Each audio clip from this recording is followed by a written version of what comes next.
Le buzz du room service.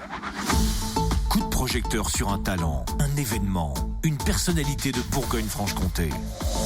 Champagnol, est-ce que vous êtes là? Faites du bruit pour Claudio Capéo. Non mais du calme Totem, le Popopidam c'est fini, t'es de retour dans les studios, faut te remettre de la soirée. Je sais, mais j'y suis encore dans ma tête. J'ai un petit souvenir pour vous. Ah, un petit Champagnol. C'est un c'était beau une pure signe. folie, ma petite dame, c'était dingue. Ah oui, donc tout le monde a repris à cœur joie, forcément ça va, sans problème. Bon, exactement, ils ont repris à cœur joie toutes les chansons de Claudio Capéo, en fait. Et alors, il est comment, Claudio Capéo? Eh ben, si tu veux savoir, détendu, à la cool, c'est musicos aussi, c'était une colonie de vacances, en fait. Vraiment. Donc il donne la même impression qu'il donne à la télé, quoi. Et c'est un vrai artiste qui a envie juste de chanter. Mais tu sais quoi? Le mieux, c'est qu'on écoute le petit reportage que j'ai fait. Et c'est ce que j'ai démarré, l'interview en disant à Claudio Capéo et ses musiciens, quelque part, c'est une histoire de famille, cette aventure Claudio Capéo. Ouais, bien sûr, mais ça, c'est tous mes potes, là, on est tous ensemble depuis un paquet d'années, là, ça fait 10 ans qu'on est sur la route tous ensemble, donc, et puis ça fait 30 ans qu'on se connaît, tu vois, donc c'est vraiment une histoire de famille. Présente-les-moi, tiens, d'ailleurs. Bah, t'as Xavier à la batterie, t'as Gilou piano-guitare, t'as Julien saxo piano, et t'as Jonathan qui est bassiste. C'est une vraie histoire, en fait, c'est quelque chose de vrai. Bah tout à fait, tu vois, on vient de la rue et puis on s'éclate tous ensemble et puis on a toujours fait de la musique tous ensemble, on a toujours cru, on s'est toujours dit on va y arriver et puis ça va le faire. Tu vois, on a toujours voulu aller plus loin et puis faire de la zik tout simplement pour s'éclater et puis voilà, quelques années après ça prend et puis même les techniciens que tu vois derrière, c'est tous nos potes quoi. Et sur par exemple l'élaboration des chansons, sur quand t'es en studio, c'est vachement important le regard qu'ils ont sur ce que tu vas faire, comment tu vas le faire. Bah c'est vrai que je me suis retrouvé un petit moment en studio tout seul en fait et puis à chaque fois ils écoutaient ce qui se passait derrière et puis on se disait ça colle pas tous ensemble, tu vois. C'était je suis pas parti seul dans mon coin faire mon truc et puis c'était vraiment fallait que ce soit comment dire, fallait que nos idées se regroupent et voilà pour qu'on puisse prendre notre pied sur scène à jouer les morceaux. Est-ce qu'il y a eu un changement tiens, je vais m'adresser à toi parce que t'es plus proche de moi. Et puis tu m'as l'air bien chaud, t'es chauve, t'as de la barbe. Il y a eu un changement sur l'aventure The Voice, sur ce qui cartonne maintenant entre vous, sur la façon de faire de la musique ou pas? Dans le fond, non, pas trop, parce que finalement on a toujours fait de la musique assez assidûment, très spontané et très fort d'un point de vue humain. Sur scène on se regarde beaucoup, on fait les cons.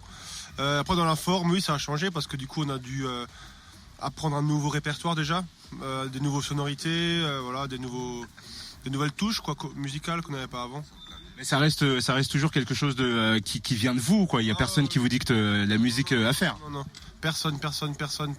Ton public aussi est familial. Tu le ressens ça à chaque show, à chaque concert? Bah que le public est familial, ouais, complètement, parce qu'il y a vraiment de tout âge, ça va dans tous les sens, tu vois. Et puis c'est vrai que on blinde tous les soirs. Là, on comprend pas du tout. Tu sais, à l'époque c'était vide, et puis là, on fait des salles complètes à chaque fois, et puis on a encore du mal à réaliser. C'est le petit nuage, et puis on profite, on arrive sur scène, on découvre une salle qui est blindée, et puis on prend notre pied, et puis après le show reste le même que tu reviens à 6 ans en arrière ou maintenant. Après ça a changé, les chansons ont changé, il y a plein de trucs qui ont changé, mais on reste les mêmes sur scène, on s'éclate. On est là pour faire de la zik, quoi. Est-ce que t'as le temps en tournée, parce que je vois que c'est complet, que t'es reparti, que t'as 2-3 jours de repos maximum, on a le temps de penser aussi à la musique après, à préparer un autre album, d'autres chansons, de composer, ou on se focalise sur la tournée et sur les concerts? Avant tout, les concerts, la tournée, tout ça c'est très important parce que vraiment on va rencontrer notre public tout simplement, tu vois. Mais après on passe tellement de temps dans les transports en commun et tout qu'au final on a le temps pour gratter des lignes, pour trouver des petites mélodies, des petits trucs, tu vois. Et on en profite à ce moment-là en fait, quoi. Est-ce que quelque part tu te dis tiens il faut que je leur fasse oublier ce qui se passe, ou alors tu profites aussi de l'actualité, de ce qui se passe en ce moment pour essayer aussi d'en parler à ta manière? En tout cas, ce qui est sûr, c'est que je fais pas de politique. Et puis notre politique, elle est dans KPO. C'est juste pour le plaisir, juste pour se faire du bien, tu vois. Après, c'est sûr qu'il y a des sujets parfois qui sont un petit peu plus durs. Et puis putain, faut en parler parce qu'en musique, tu vois, ça passe beaucoup mieux, tu vois.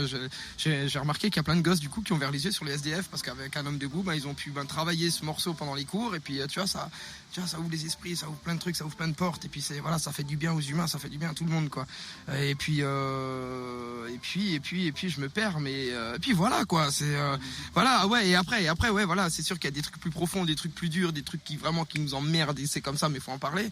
Et puis après, il y a des trucs qui, voilà, au final, c'est quand même, ça va, tu vois, on n'est pas non plus, il y a vraiment pire ailleurs. Et puis nous, tout ce qu'on veut, c'est que les gens passent du bon temps et qu'ils ressortent en se disant, oh, c'était cool, quoi, ça fait du bien.